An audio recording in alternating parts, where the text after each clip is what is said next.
A piece in the Examiner which asks the question, are the days of cheap flights over? Now, I might tell you, my flights to get away this summer weren't exactly cheap. They weren't exactly business class, diamond-crusted price either. Got a good deal back in January when I booked my Ryanair flights. They weren't outrageously cheap, but it looks like they're going to go up again. Even Michael O'Leary of Ryanair has said the price of flying is to rise by up to 50% or 15% over the next 12 months. Eoghan Corry of Air and Travel magazine joins me. Certainly, Eoghan, I think the days of the $9.99 to London are behind us. Good morning. Good morning. Yeah, it's not exactly clear that they are. It's always very, very interesting because the price of flights is there's an awful lot of moving parts to it. We had the airports conference, the ACI conference in Barcelona this week, where the analysts said that fares are up about 32%. Which is pretty much what I've been hearing at the IATA conference in Istanbul recently. They said 40. They're worldwide figures. Michael O'Leary is right. He's kept Ryanair's airfares from going too high. He did it because he's a gambler. He's a man who's very happy with his elbow in the fence at Cheltenham or Punchestown watching the horses. And he gambled heavily last year on oil prices. He hedged in at a very low rate. Now he's hedged in quite seriously, much higher at the moment. He's bought in at about $86 a barrel for the year, and the current price is $80. So it looks like he got it wrong. He says he's not sure he got it wrong, but that he does look forward to getting it right all of next year. That's the classic bravado. So the oil bill that Ryanair are facing is about $1 billion more than it was last year, and that's where his 15% prices have come from. But they're very different. They vary from route to route. They vary from time of the year. You did very well, by the way. Booking January was a very good move this year. But sometimes, there's a route that no matter what you can do, you can't sell it. And those prices can go right back down. I mean, we were paying $9.99 in pandemic times because people were afraid just after pandemic when we could fly to Germany and places like that. I paid it myself because people were afraid to fly. So it's really a very raw supply and demand situation, and prices, those cheap prices could come down again. Well, I just keep an eye to it. I always book my flights before the end of January. I find you do better. We worry about accommodation. Yeah, later. It's a good move. It's a very good policy. In 2022, for my flights, we're talking 3 adults here. In 2022, for my flights, I came in on around 1,450, right? For all in, including a bag. In 2022. This year I'm paying just over 1,600, which to me, it's an increase, but it's not an enormous one. Oh no, it's not enormous at all, and it's really worth, moving in January. It's also got more complicated. At the old days, Ryanair, it was very basic. You paid an extra for your bag, but the whole priority boarding thing has made it more difficult. You really cannot travel without your 10k allowance. So that means paying for priority boarding or paying for a whole bag. Now, to complicate matters more, Aer Lingus have the opposite policy of Ryanair. They charge you to bring the bag on board. They try and encourage you to keep it in the hold. Yeah. And that is quite complicated. But, we end up with one policy for one airline and another for the other, and it's always a little bit confusing. But if you're booking, that headline rate that you see really isn't much help for you because it's you useless, now have to pay for your boarding. It's utterly useless.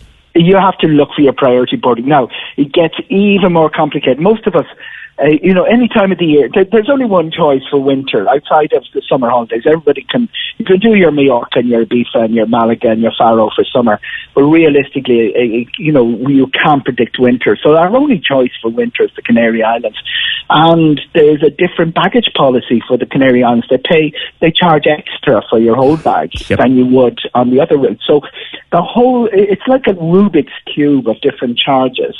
But there's absolutely no doubt at the end of it all, you are going to be paying a bit more. Yeah. But those rates that you paid aren't that different. It's 15-20%. And in the overall scheme of things, the airfare is still a very cheap part of your holiday. Because the prices on the ground in places like Portugal, and let's face it, 70% of our summer holidays are either to Portugal or Spain, county the Canary Islands. But they're going up by even more. They're going up 30%, 40%, because the hoteliers are facing the same problems that we are facing here in the energy bills and staffing and all of those sort of things. In terms of the cheaper flights here in the UK, I have another reference point. I have a friend who's a teacher, Eoghan, and he teaches in the UK, and he commutes over and back to Cork, and he books a lot of people months in advance, using the cheaper fares to commute. He said to me the cheapest he's done it in the last year was he got over and back for €40. Yeah, that's cheaper than a train to Dublin. It's still possible, and that's the key. As I said to you, it's a money-headed beast. It works in that. It's actually no human decides this. The computer decides. They put in when they launch a route. New routes are really looking for as well. I'm just going off on a tangent here, but keep an eye on a new route, because it takes a while for people to get to know it. So you get cheaper fares on those fantastic new ones from Cork this year. Rome launched in March, and Sevilla launched only a couple of weeks ago in Spain. It's inland Spain, but it's absolutely magnificent there on the Sierra, with the great access to Sierra Nevada. And La Rochelle is a new one from Cork this year, and East Midlands and Bristol in England. And good prices on those. Keep an eye on the new routes, because they do come in cheaper. But those things that we used to see, you could have very high prices. And let's face it, the trunk routes out of Ireland are Malaga, Faro, Palma de Mallorca and Lanzarote. There's loads of capacity on them. So an extra flight a day can bring the flights down. Then something goes wrong and you take a flight off it. A good example would be Barcelona, where Ryanair had to take a flight off because the new plane they were buying from Boeing was late. Boeing has production line problems. All sounds like something that you'd find on Bloomberg or the business pages. It isn't, because it actually will affect your price. If they schedule 5 flights a day or 4 flights a day and they have to bring back to 3, the prices will all fly up. So it's a very raw supply demand. As I started to say there, the computer makes a decision. They have 189 on a standard, the 737-800 that Ryanair use. It's going to be more for the MAX, but they have 189 seats, so they put them on sale. They'll put them on a little bit high at the beginning, because people who have to be for a wedding or a christening or a confirmation, they know they'll sell to them. Then they'll drop them. And then with every couple of months, they'll see how many seats are sold and raise the price. And if the number of seats isn't meeting the metric, they'll lower the price. So Saturday night, midnight, you can actually look at a price at a minute to midnight and at €60, and at minute past and it's gone to 40. On the other side, you could have seen it gone to 120.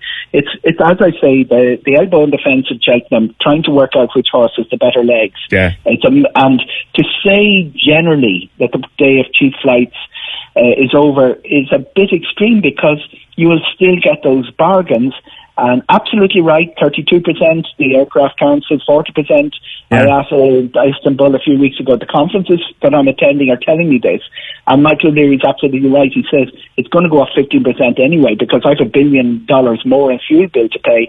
But you're still going to get that flight for €20. Because that's what he built the business on, and he's got to be able to stay. Two more things for you before I let you go on. First of all, an example of, again, this is an acquaintance of mine, going on holidays in the summertime, was looking at going Saturday to Saturday, but his time off at work is reasonably flexible. Instead of going Saturday to Saturday, he went Tuesday to Tuesday and saved €450 on the flights. It comes in 3 halves, to quote Kilmer Cuddy, the unbelievable. There are 3 halves. There is a very expensive time, as you'd expect, Friday night, Sunday night. there is a less expensive time. It's the Monday and the Thursday. It's in between. Saturday afternoon, oddly enough, is a time when prices dip as well. But you're absolutely right. If you're going to if you really want to pick up the prices, the best prices, you're going midweek when the number of people who can travel is limited. And this is the joy of modern travel. In the old days, you bought your package, you went out on Saturday and you came back on Saturday. Everybody has got loads and loads of options to extend it by a day or two and save. It can be a considerable saving. And lastly, this may be a conspiracy theory. I'm sure you've probably heard it before. Someone said to me once, don't ever buy your flights from the same computer that you look them up. So look up the prices, note the prices, shut down that computer, go to another one with your credit card, because the website remembers the IP address that made the inquiry. Truth or rubbish? Okay, it's a very important one. You're not the first to come up with this. I actually took my life in my hands and I put it to Michael O'Leary face to face. He denied it. He said that is absolutely untrue. But what you got to remember, he said, is that thousands of people are going into the flight at the same time, looking at the same flight. And one of the things they did then to try and counter that, because as soon as we invented the internet, the conspiracy theories, well, they were always conspiracy theories, but they got a great forum. And one of the things they did to counter the conspiracy theories was to say there's a number of seats left at this price. So you go on and you'll see 20 seats left. Okay, fine, I can sleep on it. 4 seats left. Panic. Time to panic. There might be, somebody else looking at this. So they've tried to counter that conspiracy theory. But you know what? I love it. I love conspiracy theories in general. And the notion that they have this trap that they'd look up your IP address and say, aha, look what he's up to. It's not really that a conspiracy theory is true. It's a reminder of how much browsing information they can get from it, how much surveillance can be done. It mightn't be true, but do always be aware that these guys are not only looking at what you're looking at, but they've also looked at what other ad sites you've looked at. He was browsing flights to Tenerife, and look, he's looking at the prices. Oh, look, here he is again. I wonder what he's up to, and why was he buying that book about the history of West Cork hurling 2 minutes ago? Yeah. Oh, and always a pleasure. Thank you very much. Eoghan Corry of Air and Travel magazine. The price of flying is going up. It will go up. It's inevitable it will go up. But as Eoghan said, look around, you will still get a bargain. And if there's something, if you can afford it, if you're a person that likes to plan a summer holiday, it's the biggest plan we make in Coogan Towers in the course of an average year. If you like to plan a summer holiday, have space on the old credit card to jump on the flights in January. Decide where you want to go, jump on the flights, book the flights. You'll get the accommodation after. But jump on the flights, because you'll always get a better price around the second week in January, not necessarily the first week. The second week in January. That goes from years of experience.